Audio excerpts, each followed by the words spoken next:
गोपीनाथ तिवारी जी, जौनपुर से। जी सुधा का बोल रहे राधे राधे महाराज जी। परम आदरणीय गुरु जी, सादर चरण स्पर्श। गुरु जी, मानव ईश्वर अंश के बाद भक्ति के विपरीत माया से अधिक सम्मोहित क्यों होता है? खेल है प्रभु का, खेल है। एक रंगनाथ जी हमारे यहाँ मंदिर वृंदावन में, उसमें साल में एक बार उत्सव होता है विशेष। उस उत्सव में हम सब मिलित हुए थे जाके। एक खंभा खड़ा होता है, बहुत लंबा खंभा, उसके ऊपर अर्थ, धन और कुछ ऐसे जैसे कीमती पदार्थ, स्वर्ण है, मणि है, मीठा, ऐसी चीजें बांधी जाती है। इसके बाद आपको शरीर से चढ़ के और वो लेना है। हमारी बात समझना, खेल होता है एक। तो ब्रज के बड़े बड़े पहलवान केवल लंगोट पहन करके, मान लो 100 ऐसे खड़े होते हैं, ऐसे क्रम बाई क्रम चढ़ते हैं, और जिसने वो इनाम बांधा है उसी ने खेल रचा है, और वही चढ़ने की योग्यता की बात करता है वहां पर, और वही चढ़ ना पावे इसलिए घी, दही, पानी ये भर करके सीढ़ी से जितने शरीरधारी चढ़ते हैं उनके ऊपर डालते जा रहे हैं। अब चढ़ के दिखाओ, और जो चढ़ पाता है तो वो संपत्ति और वो इनाम प्राप्त करता है। ऐसे ही भगवत प्राप्ति ऊंचाई पर बांधी गई खेल है, मालिक का खेल है। इसके बाद ये शब्द, स्पर्श, रूप, रस, गंध, ये फिसलन डाली गई। अब चढ़ो, वही डाल रहा है फिसलन जिसने इनाम बांधा है, परम पद का अधिकार, परमानंद की अनुभव, चाहे सारिष्ट, सामीप्य, सायुज्य, जो भी चाहो पद वो प्राप्त हो जाएगा, पर फिसलन डाली जाएगी। अब तुम्हें फिसलना नहीं है, तो कई बार देखा कि पहुंचते पहुंचते फिसल गए, पर वो लोग हारे नहीं, 4-5 बार में फिर वो पहुंच गए, पकड़ लिया। तो उससे हमें उदाहरण, अपने लोगों का जो दिमाग होता है ना, वो चिंतनीय होता है। हर घटना में, हर बात में अपने काम की बात निकाल लेना। तो उस भागवतिक मेले में, उस दृश्य में ये बात पकड़ में आई। ठीक ऐसे ही मालिक खेल खेल रहा है हमारे सामने। वो भोग रखता है फिसलन वाले, जिससे हम परमानंद स्वरूप अपने आत्मबोध या भगवत प्रेम पाने के लिए ही उसने वो भी रखा है, मानव देह भी दिया है, उसी का रचा हुआ है, पर फिसलन उसने जरूर रखी। एक बार फिसलो, 2 बार फिसलो, 3 बार फिसलो, पर हारना नहीं, चढ़ जाओ, चढ़ जाओ। तो कभी काम फिसला देता है, कभी क्रोध फिसला देता है, कभी मोह, कभी अहंकार, कभी ईर्ष्या, मत्सरता, नाना प्रकार की फिसलन वाला हमारे सामने खेल रचा जाता है। अब वो आकर्षण फिसलन वाला है ही रचा, इसीलिए गया है कि तुम इसी में लगे रहो।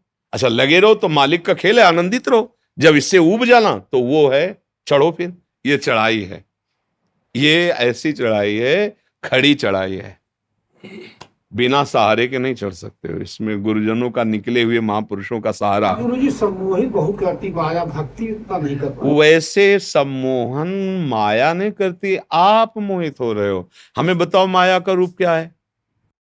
सहन, वातावरण, खाना पीना, प्यार, दुलार, समाज, पुत्र, ये आप स्वीकार किए हो प्रभु। आपको कोई आकर्षित कर रहा है क्या? आप ही तो फंसे हो। एक ये आवश्यकता है ना। आवश्यकता बिल्कुल नहीं भैया, तुम्हें अज्ञान में हो। हमारे स्वरूप को कभी भी किसी भी तरह का अभाव नहीं व्यापता। अभाव देह को लेकर के होता है। गुरु जी एक बात हुआ विंध्याचल में यज्ञ, वहाँ वहाँ पढ़ते कर भूखे भजन हो, गोपाला ले ले अपन कंठी माला। ये भूख किसका विषय? प्राणों का विषय। पहले देखो, जहां आप बात कर रहे हो यहां शुद्ध आध्यात्मिक मार्ग की बात होती है। भूख का विषय कौन? भूख प्यास का विषय अगर थोड़ा शास्त्रीय ज्ञान हो तो समझ सकते हो। प्राणों का विषय है। आप प्राण नहीं हैं, छांदोग्य उपनिषद पढ़ के देखो, आप प्राण नहीं हैं।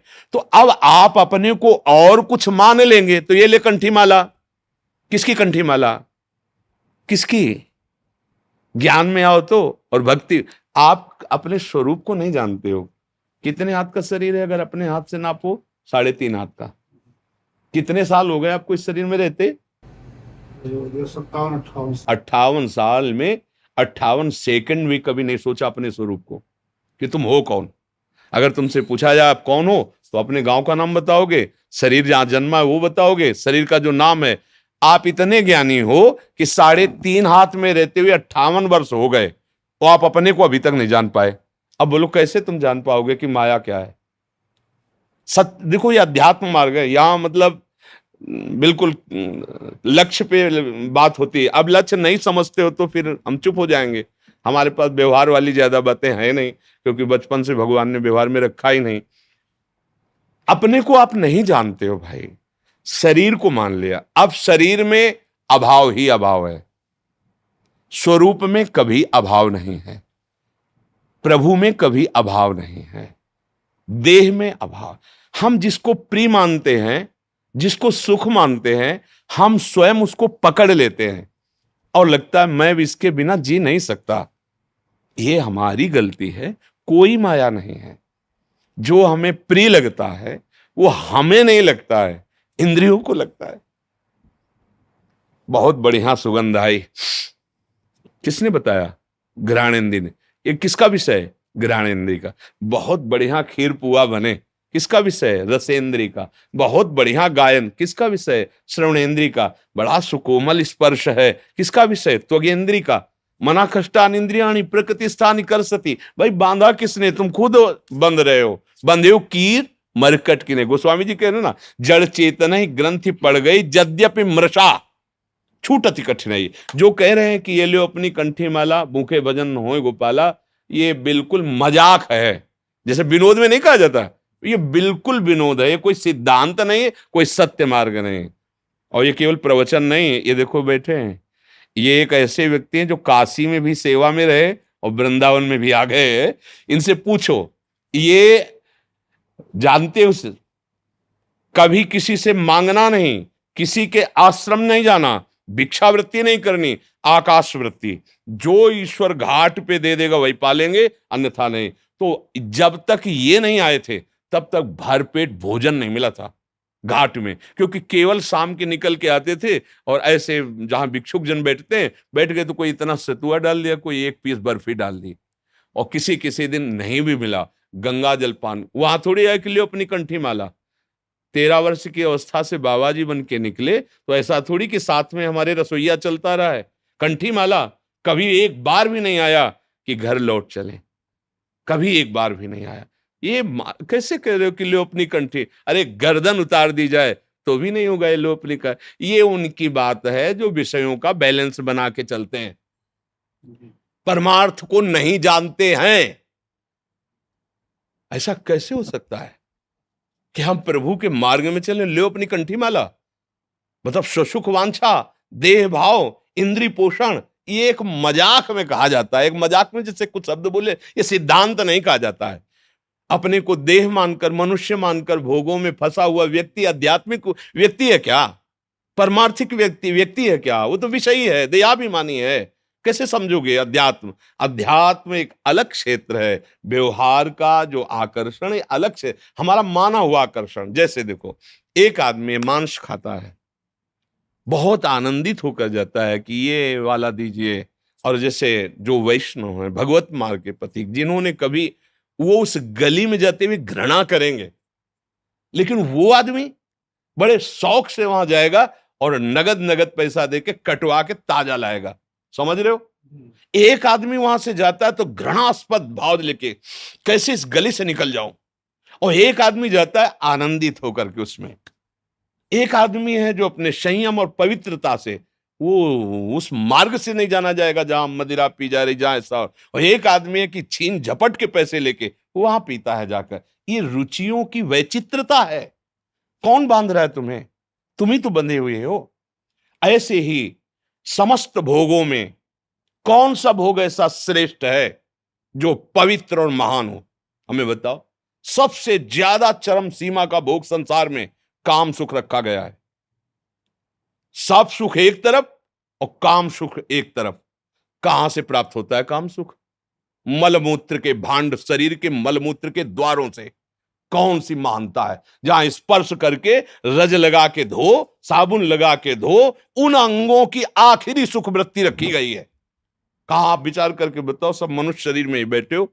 ये तो अपने घर का जैसे सत्संग होता है वैसे बात हो रही।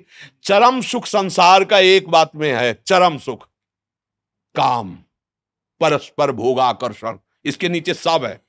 माता पिता छोड़ देगा, जमीन जायदाद छोड़ देगा, ज्यादा पड़ेगी तो फांसी लगा लेगा, लेकिन काम सुख नहीं छोड़ सकता। आखिर देख लो, आंखों में उठा के देख लो, पूरे परिवार का कत्ल करके भाग जाएगा, भाग जाएगी। जो आप शब्द देख लो, किसके लिए? बोले हमारा फ्रेंड है। किस बात के लिए? ना उसके तत्व को जानते हो, ना उसके तत्व को जानते हो, बिल्कुल केवल शरीर आसक्ति। और वो शरीर आसक्ति अगर उससे सुंदर भोग मिल गया तो उसको त्याग देगी। भर्तरी जी का चरित्र पढ़ के देख लो, क्या है ये, है क्या? बोले बड़ा आकर्षण। कहां आकर्षण है? मलमूत्र के द्वारों में। फिर आपको चुभेगा। रमा विलास राम अनुरागी तजत बमन जिमि जन बड़वा।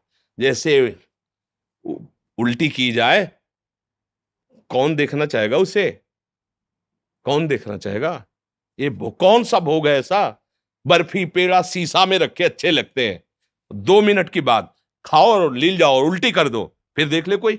वही पदार्थ है वही, और 6 घंटा रुक गया तो इतना बदबूदार नीचे से निकलेगा, कोई देखना नहीं चाहेगा।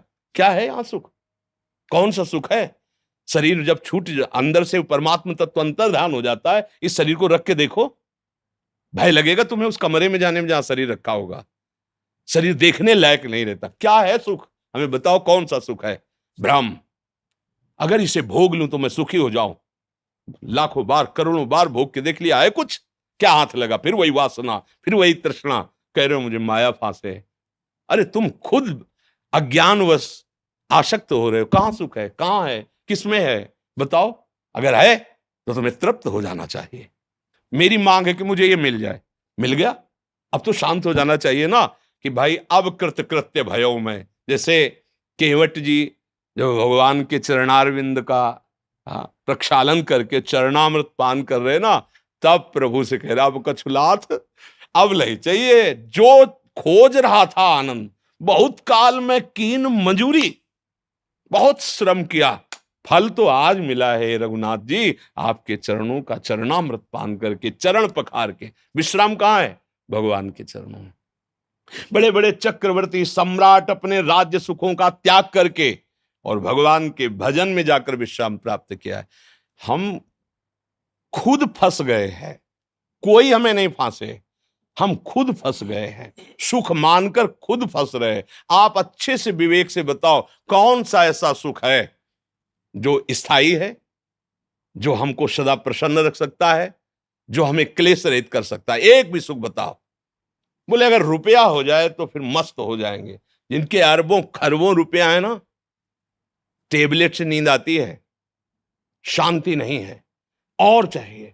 क्योंकि अब इतनी पोजीशन बढ़ गई है, अगर इससे नीचे उतरे तो संसार क्या कहेगा? खुद फंस गया, कोई किसी को कुछ नहीं कहता, वो अपने आप में फंसा हुआ है। अब उसको चाहिए कि अमेरिका का जो सबसे बड़ा धनी है उसकी टक्कर हो, कि इंडिया में ऐसा, भारत में एक ऐसा धनी है जो विश्व लेवल का है। विश्व लेवल का जब बन जाएगा ना तो दिमाग खराब हो जाएगा उसका।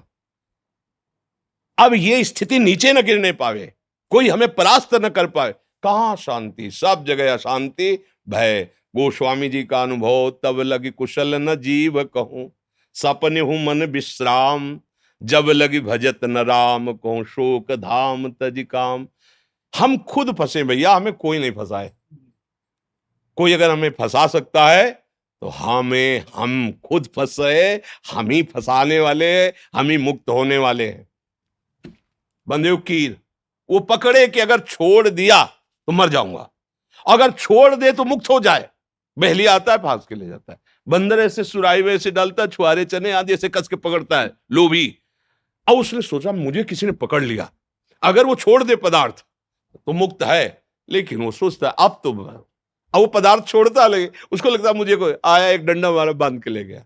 ऐसे ही काल भगवान ये पदार्थ फेंक दिए हैं, शब्द स्पर्श रूप रसगंध, हम इनको भोगने में लगे हैं और लगता है कि अब मैं इनके बिना जी नहीं सकता और मैं बहुत फंस गया और कोई है माया जो मुझे फांसे हुए। जैसे वो बंदर सोचता है कोई बंधन जो मुझे पकड़ लिया है, कोई पकड़े नहीं।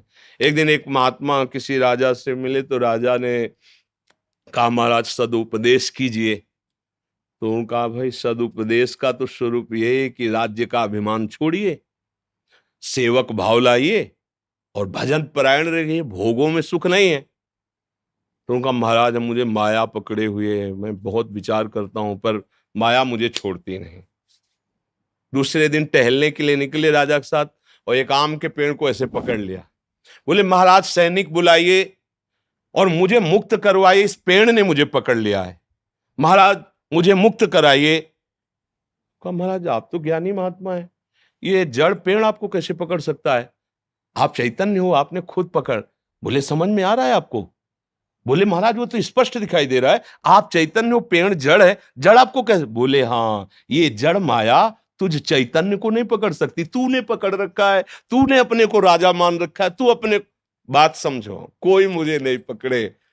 इसी भ्रम को नष्ट करने के लिए भगवान सत्संग देते हैं, शास्त्र स्वाध्याय की आज्ञा करते हैं। अगर आप सत्संग करें, स्वाध्याय करें, गुरुजनों के द्वारा दिए हुए नाम मंत्र आदि का जप करें, तो बुद्धि पवित्र हो। इस भजन सारथी सुजाना, तो हमारी बुद्धि पवित्र हो, तो अभी अभी हमें कोई नहीं बांधे हुए भैया, कोई नहीं है। और जो कुछ भी है, जहां भी आनंद नजर आ रहा है, वो प्रभु ही है, प्रभु के सिवा कोई नहीं। ये अनुभव में आ जाएगा।